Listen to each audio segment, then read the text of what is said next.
A video a day. It'll be fun. What could possibly go wrong?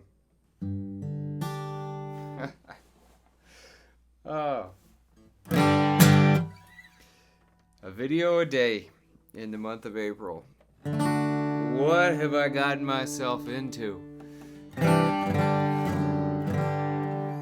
Well, I am still learning how to do all this video vlogging thing, which still doesn't roll off my tongue very well.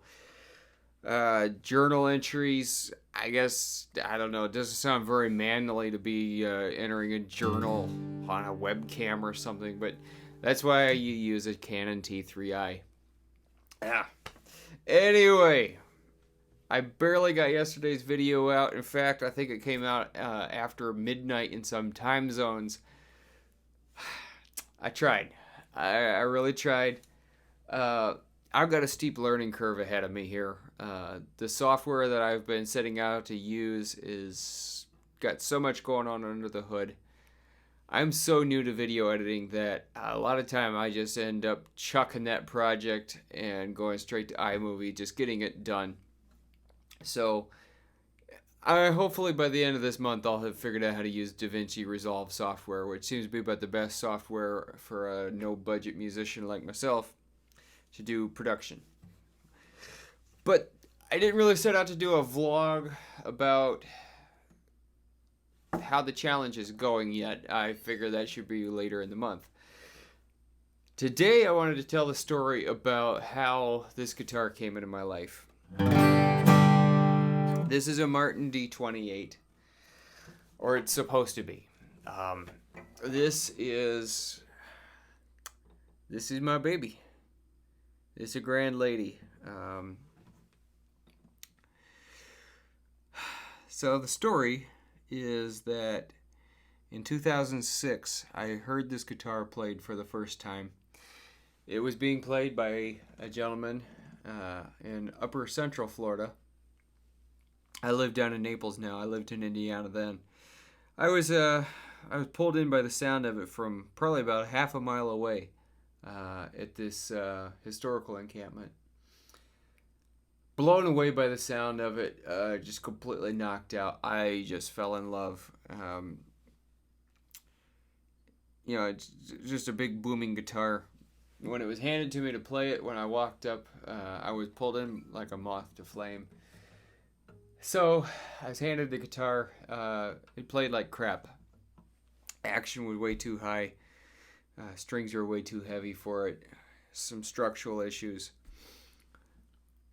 A year later, the gentleman who owned it said he was looking to sell it. He threw out a phenomenal price, but he wasn't quite thinking about selling it yet, or I guess he wasn't done making up his mind. So I ended up going home buying a different guitar for myself to play, which will be another video. A year later, I see him again. He does want to sell it. He wants me to buy it. I, of course, don't have the money, don't have anywhere close to it. All the profits that I made out on the event that year went into this guitar. It wasn't enough, but it got me started. He sent it home with me. I didn't even have the money to do the repairs. In 2008, the economy went nuts. Things just got bad. Eventually, I did take it in to Cincinnati and have a gentleman I know repair it. He did a great job of getting this thing playable. But what is it? Well, there's a gentleman's name penciled in the back of it, that he had this thing open or something in 1992. The story I got from one of the people who owned it was that this thing was found with a D18 neck jammed into it. This is a new old stock repair blank D28 neck on it with a rosewood fingerboard, which is kind of, I guess that's what the guy who slammed this thing together had. It's got an ebony bridge that I had reshaped because it was just this great big honking massive piece of ebony. Those of you who are perceptive will notice the saddle is back, which is done a lot on 70s guitars. This one has Brazilian rosewood back and sides. We believe this is Adirondack spruce. Really just a beautiful piece of spruce. Wider grain in the center than towards the outside. I know that's supposed to affect the tone kind of in a funny way. I've got bone bridge pins in it. It's got what seems to be original Grover style tuners with some mismatched gears. They all work. I'd like to put Waverleys on here at some point.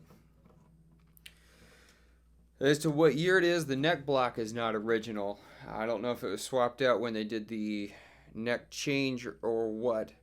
But any dating that was on this guitar is now lost.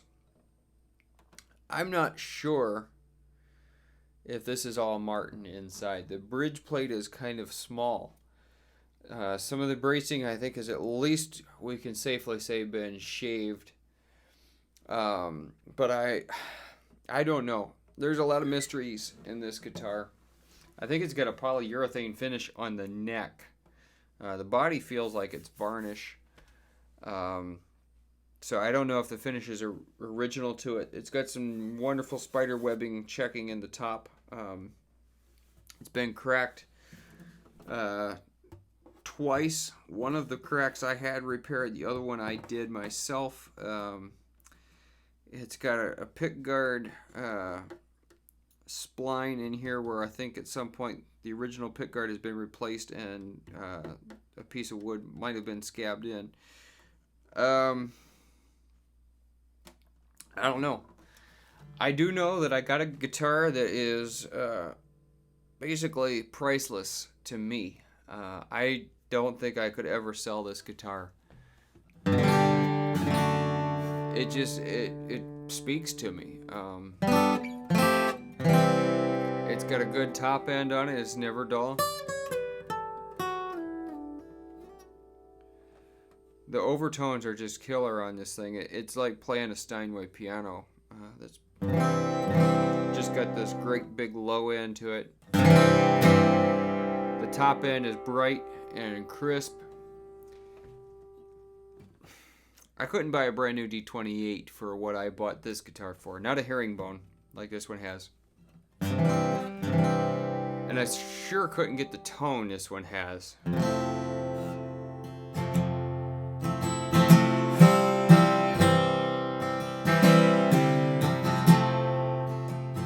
Took me a while to pay for it. That's one of the things in my life I'm not too proud of, was that I took a friend's guitar and didn't have the money. But I got it paid for.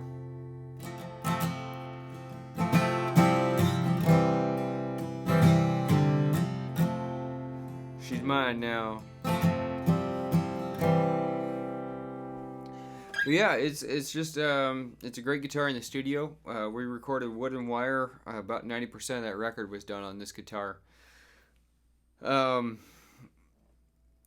most every recording since this guitar was put back together for me has been on this guitar. Unless it's a fingerstyle thing, which even some of that was done on here. The next guitar I'll show will be my fingerstyle guitar, my primary fingerstyle guitar.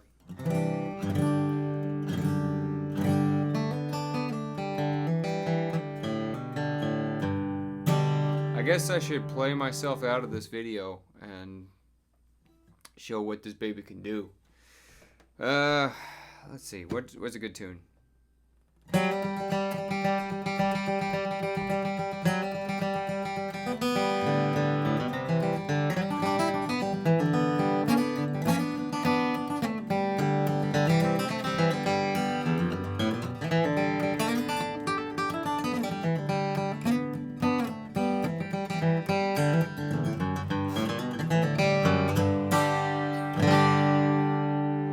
Thanks, guys.